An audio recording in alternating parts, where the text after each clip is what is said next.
Thank you, Mr. Speaker. The Senate's request for statement on rehabilitation and upgrading of Mombasa Road sections left in a state of disrepair following the construction of the Nairobi Expressway. Mr. Speaker, sir, I rise pursuant to Standing Order 53-1 to seek a statement from the Standing Committee on Roads, Transportation and Housing on the Kenya shillings 9 billion set aside for rehabilitation of sections of Mombasa Road left in a state of disrepair following the construction of Nairobi Expressway. Mr. Speaker, sir, in the statement, the committee should, 1, state why the cost of construction of the Nairobi Expressway that was initially projected to be Kenya shillings 65.2 billion, but later increased to 72.8 billion as stated by Kenya National Highways Authority, KENHA, did not factor the costs for rehabilitation and improvement of sections of Mombasa Road left in a state of disrepair following the construction of the Nairobi Expressway. Number 2, Mr. Speaker, explain why the government has set aside 9 billion for repair and upgrading of Mombasa Road, yet the contractor for the Nairobi Expressway, China Road and Bridge Corporation is responsible for the damages on the said road and ought to take full responsibility for repairs.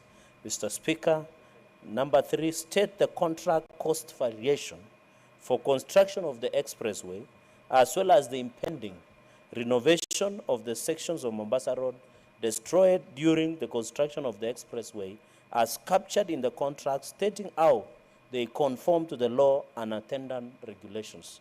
Mr. Speaker, provide a comprehensive report on variations on Class A and B road construction in the country and total amounts involved in variation for the last financial years to the date of completion or per project in the Republic.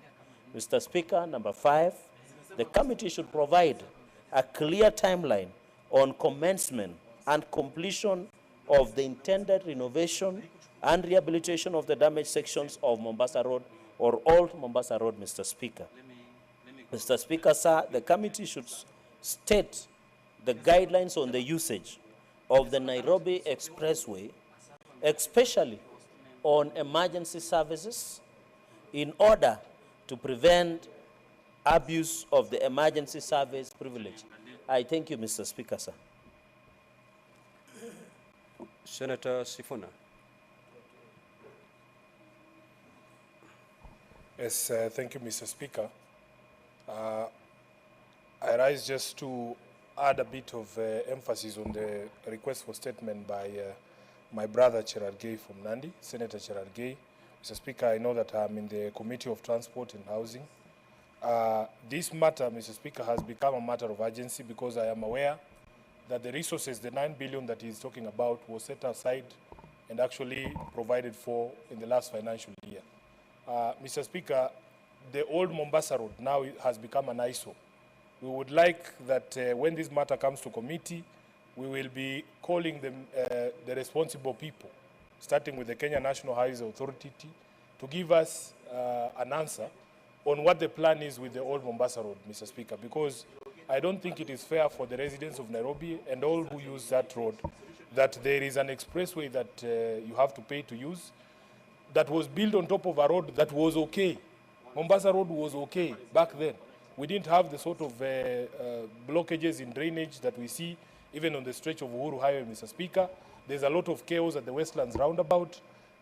When you start all the way from Lolongo, Mr. Speaker, there's actually no highway unless you are on the expressway.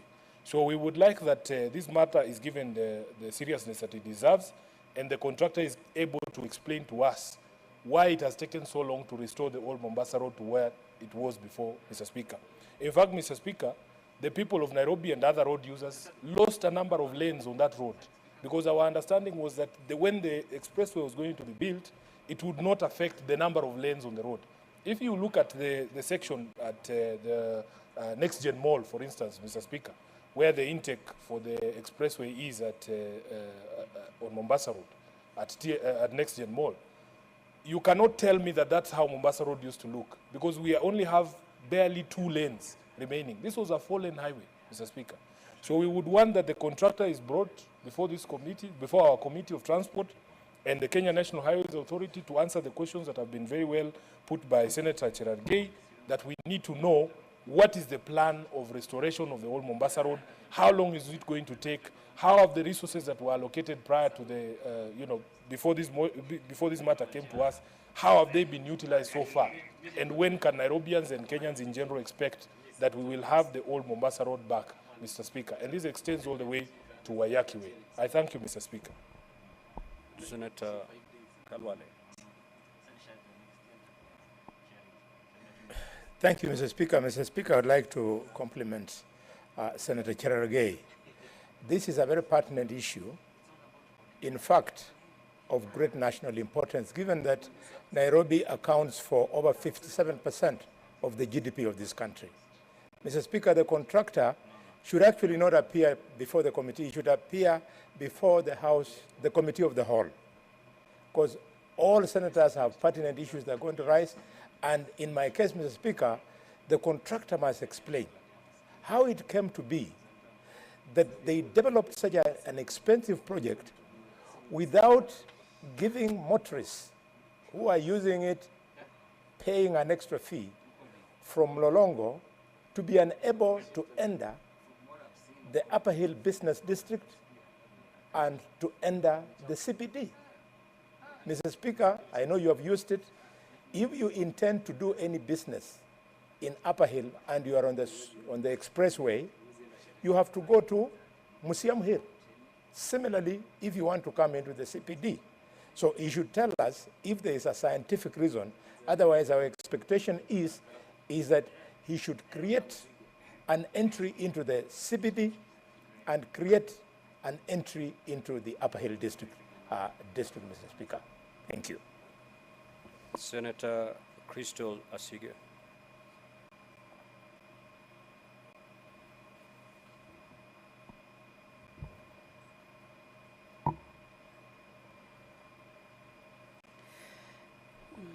Thank you very much, Mr. Speaker.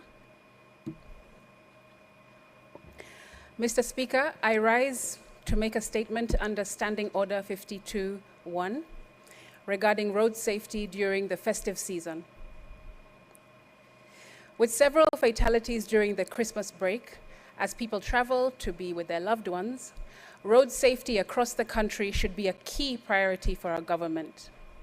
The death toll in Kenya due to motor vehicle crashes up to the 26th of September this year was 3,540, an increase of about 250 crashes from a similar period of last year. Mr. Speaker, you will hear me intentionally refer to these as road crashes and not accidents, because language is very important. We call it an accident, though construction workers are injured in unsafe conditions.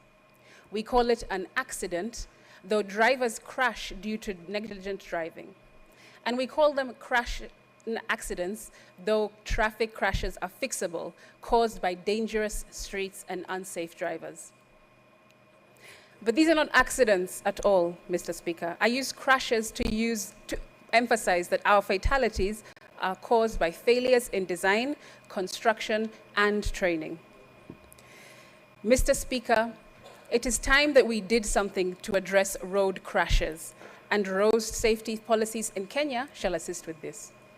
Vulnerable groups, especially persons with disabilities, senior citizens, and children are in dire need of safer roads in Kenya. Our poorly designed roads, no legal provisions for universal design, lack of proper training and education on road safety, poor regulation and enforcement, and poor public transports only exacerbate the situation.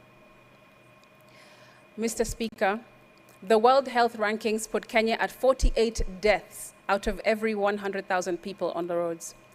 Western countries have much lower rates than Kenya due to their road safety policies, safe street designs, and safe road awareness in place. Kenya's policies on road design and safety must be completely overhauled in order to protect us, vulnerable users on the road. Our road designs need to start following a safe systems approach, which puts the greatest responsibility on road users who can do the greatest harm, as they have the highest responsibility to reduce road crashes. We need to make streets safe by design, with traffic-calmed pedestrian crossings and compact intersections. These will minimize dangers for pedestrians and cyclists. Such policies anchored in legislation, Mr. Speaker, would lead to safer roads, as a majority of us use transport, public transport, and walk in all of our counties. As we approach the festive season, Mr. Speaker, I would like to bring attention to all Kenyans to road safety and remind us about how devastating road deaths and injuries that lead to disability can be. Mr. Speaker, as I conclude, I wish to reiterate and call on us all to become deliberate champions of universal design and road safety in our country. This may be done by a few ideas. Enact a legislation that ensures new roads incorporate walkways, crossings, cycle tracks, functioning streetlights, Mr. Speaker, bus shelters, trees, greenery, and street furniture, with all of these elements following universal design standards. The introduction of mandatory units in accessibility and universal design across all professional curriculum that are relevant to infrastructural design, development, and delivery. An introduction of curriculum of road safety to be taught in all schools from a young age. Early education and training on road safety will lead to these young students becoming better road users and drivers in future. A complete overhaul in our courses or driving schools. Introducing legislation that mandates motor vehicles to have regular evaluation and guarantee their road worthiness. And refresher courses for these drivers. And at a personal level, Mr. Speaker, ensuring that Kenyans pay attention and follow traffic rules while driving. And finally, Mr. Speaker, encourage us all to not call traffic crashes accidents and instead educate us all on why road crashes is often the more accurate term. I thank you. Mr. Speaker, do I go to my next statement? Absolutely. Just move to the second statement. One moment, please.